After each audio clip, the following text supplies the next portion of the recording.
Hello students. तो आइए आज हम नेक्स्ट लेक्चर की तरफ बढ़ते हैं। इससे पहले का लेक्चर था हमारा, एक टॉपिक था intersection of A sphere and A line. तो इसी टॉपिक पे बेस्ड ये क्वेश्चन नंबर 15 है। आइए इस क्वेश्चन को देखते हैं। तो क्वेश्चन कह रहा है prove that the line joining A1 -1 3, B4 5 6 meets the sphere x square plus y square plus z square plus 6y plus 12z minus 11 is equal to 0 in 2 points. Also find the radius in which the sphere divides AB and the length of intercept made by the sphere on this line. तो question को समझना करें। Question क्या रहा है कि prove that the line joining A comma B, A और B से जो मिलकर लाइन बन रही है, यहाँ इन दोनों को ज्वाइन करने पे लाइन बन रही है। यहाँ 2 पॉइंट है, ए के कोऑर्डिनेट्स है 1 -1 और -3, बी के कोऑर्डिनेट्स है 4 5 6। ए और बी को मिलाने पे जो लाइन बनेगी उस लाइन के बारे में ये कह रहा है क्वेश्चन कि वो इस स्फीयर को, ये गिवन एक स्फीयर है, ये इस स्फीयर को मिलती है कितने पॉइंट्स पर? 2 पॉइंट्स पर, यानी meets the sphere in 2 points, यानी कि स्फीयर को 2 पॉइंट पर मिलती है या इंटरसेक्ट करती है। बात एक है। और इसके अलावा इसने ये कहा है कि find the ratio in which the sphere divides AB and, यानी कि हमें क्या ज्ञात करना है और क्या निकालना है कि हमें वो रेशियो निकालना है जिसमें ये स्फीयर लाइन को डिवाइड करता है, यानी कि स्फीयर लाइन को किस रेशियो में डिवाइड कर रहा है। किसी एक पर्टिकुलर पॉइंट के रेस्पेक्ट में ले लेंगे, जैसे यहाँ P पॉइंट के रेस्पेक्ट में ले लेंगे, तो P पॉइंट के रेस्पेक्ट में एक तो यहाँ इंटरसेक्ट कर रहा है, एक यहाँ इंटरसेक्ट कर रहा है। तो P पॉइंट के रेस्पेक्ट में हम देखेंगे कि लाइन AB को ये स्फीयर किस रेशियो में डिवाइड कर रहा है, या फिर आप Q पॉइंट के रेस्पेक्ट में भी ले सकते हैं कि Q पॉइंट के रेस्पेक्ट में स्फीयर लाइन को किस रेशियो में डिवाइड कर रहा है। तो हमें वो रेशियो भी निकालना है। उसके अलावा length of intercept made by the sphere on this line, जो लेंथ ऑफ इंटरसेप्ट है, इंटरसेप्ट लेंथ का मतलब P और Q के बीच के डिस्टेंस, PQ की लेंथ निकालनी है, यानी P और Q के बीच की डिस्टेंस निकालनी है, ये होगी हमारी लेंथ ऑफ इंटरसेप्ट। तो आइए क्वेश्चन देखते हैं। मैंने मान लिया let line AB line intersects the sphere in P and Q points. मैंने एक लाइन ली A और B, A और B को मिलाने पे एक लाइन बन गई, खुद ही कह रहे हैं, और ये खुद ही कह रहे हैं क्वेश्चन में कि वो स्फीयर को 2 पॉइंट्स पर मीट करती है। तो वो 2 पॉइंट मैंने मान लिए P और Q है। आगे बढ़ते हैं। Let point P divides AB in the ratio λ/1। मान लिया कि हम यहाँ पर हम क्या कर रहे हैं, P पॉइंट के रेस्पेक्ट में ले रहे हैं। तो मान लिया कि P पॉइंट जो है वो late point P divides AB। P point क्या कर रहा है, AB को λ/1 में डिवाइड कर रहा है। P पॉइंट कहाँ बन रहा है, जहां पर लाइन स्फीयर को इंटरसेक्ट कर रही है, यानी कि स्फीयर जहां लाइन को इंटरसेक्ट कर रहा है, उल्टा सीधा बराबर है, कैसे भी बोल लो। तो P पॉइंट के रेस्पेक्ट में हमने ये मान लिया कि ये लाइन AB को किस रेशियो में डिवाइड कर रहा है, λ/1 में। अब हम क्या करना चाहते हैं, P पॉइंट के कोऑर्डिनेट निकालना चाहते हैं। तो ये P पॉइंट के कोऑर्डिनेट्स कैसे निकाले वो मैं आपको नोट में बाद में बता दूंगा, नोट लिखवा दूंगा आपको, ठीक है। तो कोऑर्डिनेट्स जो होंगे P के, वो क्या होंगे, कोऑर्डिनेट्स निकालने का एक फॉर्मूला होता है। जैसे यहाँ P पॉइंट क्या कर रहा है, AB लाइन को λ/1 में डिवाइड कर रहा है। तो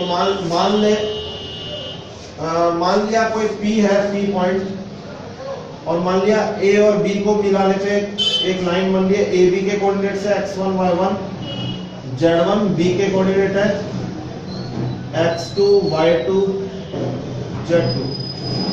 मान लिया एक पॉइंट P है, ये A और B को मिलाने वाली लाइन को क्या कर रहा है, m1/m2 में डिवाइड कर रहा है। तो P पॉइंट के कोऑर्डिनेट क्या होंगे, m1 x2 plus m2 x1 upon m1 plus m2 comma m1 y2 plus m2 y1 upon m1 plus m2 comma m1 z2 plus m2 z1 upon m1 plus m2। तो मान लिया ये मैंने आपको बोला, अभी नोट लिखवा दूंगा मैं लास्ट में, चलो कोई बात नहीं, अभी बता दिया मैंने ये चीज। मान लिया कोई P पॉइंट है, ये A और B पॉइंट को A और B पॉइंट को m1 रेशो m2 में डिवाइड कर रहा है, जहाँ A के कोऑर्डिनेट x1 y1 z1 है, B के कोऑर्डिनेट x2 y2 z2 है।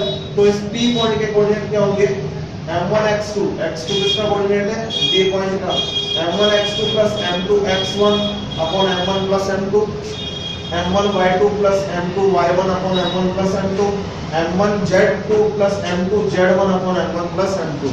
तो रेशो क्या हुआ, m1 m2, और पॉइंट कौन सा हुआ, P पॉइंट क्या कर रहा है, AB को डिवाइड कर रहा है m1 रेशो m2 में। यहाँ पर P पॉइंट लैम्डा रेशो 1 पे डिवाइड कर रहा है। A और B पॉइंट के कोऑर्डिनेट हमें पता है, ऊपर लिखे हुए हैं। A पॉइंट के कोऑर्डिनेट है 1 minus 1 minus 3, B पॉइंट के कोऑर्डिनेट है 4 5 6। तो ये हो जाएगा हमारा x2 y2 z2, ये हो जाएगा हमारा x1 y1 z1, जैसा भी यहाँ फॉर्मूले में बताया नीचे। तो P पॉइंट के कोऑर्डिनेट क्या होंगे, m1 रेशो m2, तो यहाँ m1 की वैल्यू क्या है, लैम्डा, m1 x2 की वैल्यू क्या है 4, x1 की वैल्यू क्या है 1, तो m1 x2 plus m2 x1 बटा m1 प्लस m2, यानी कि लैम्डा प्लस 1। तो ये कोऑर्डिनेट निकाल लिया अपन ने P पॉइंट के। तो P पॉइंट के जो कोऑर्डिनेट आए उसको दे दिया इक्वेशन नंबर 1। अब P पॉइंट के ये कोऑर्डिनेट्स जो है वो जाहिर सी बात है, P पॉइंट कहां पर लाई कर रहा है, स्फीयर पर। तो P पॉइंट अगर स्फीयर पर लाई कर रहा है तो P पॉइंट स्फीयर की इक्वेशन को सेटिस्फाई करेगा। तो ये हमने लिख दिया, if point P lie on the sphere, ये गिवन स्फीयर है जो यहाँ लिखा हुआ है, इसको इक्वेशन नंबर 2 से रिप्रेजेंट कर दिया। तो if P lie on the sphere then we have, तो इसके बाद अब आगे यहाँ देख लेना, ये तो नोट लिखवाया था मैंने, then we have, यहाँ हमने क्या किया, ये जो पॉइंट है स्फीयर को सेटिस्फाई करवा दिया। तो x की जगह रखेंगे हम 4 lambda plus 1 upon lambda plus 1 का होल स्क्वायर हो जाएगा। ये हमने कर दिया -11 बराबर ये आ गया 0, ठीक है। फिर इसको हमने मॉडिफाई किया, मॉडिफाई का मतलब सिंपल, जैसे अपन कैलकुलेशन करते हैं वो कैलकुलेशन की, तो आएगा हमारे पास 168 lambda square minus 42 is equal to 0। यहाँ से लैम्डा की वैल्यू निकाली तो लैम्डा की वैल्यू क्या आई, प्लस माइनस 1/2। तो लैम्डा की वैल्यू से हम देख रहे हैं यहाँ पर लैम्डा की वैल्यू दोनों क्या आ रही है, एक तो प्लस का 1/2, एक आ रही है माइनस का 1/2। दोनों ही वैल्यू रियल है और दोनों ही वैल्यू अलग अलग है, डिस्टिंक्ट है। तो टॉपिक में मैंने जो पढ़ाया था उससे आप देख लेंगे कि we get two real and distinct values। distinct का मतलब होता है अलग अलग values of lambda which show that AB intersects the sphere in two distinct points P and Q।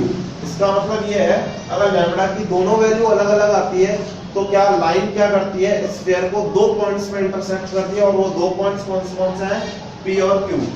where P divides AB in ratio lambda ratio 2।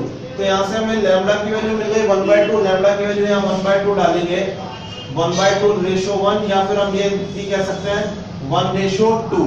तो हमें जाहिर सी बात है पता चल गया कि P पॉइंट किस रेशो में डिवाइड कर रहा है, 1/2 में डिवाइड कर रहा है किसको, लाइन AB को।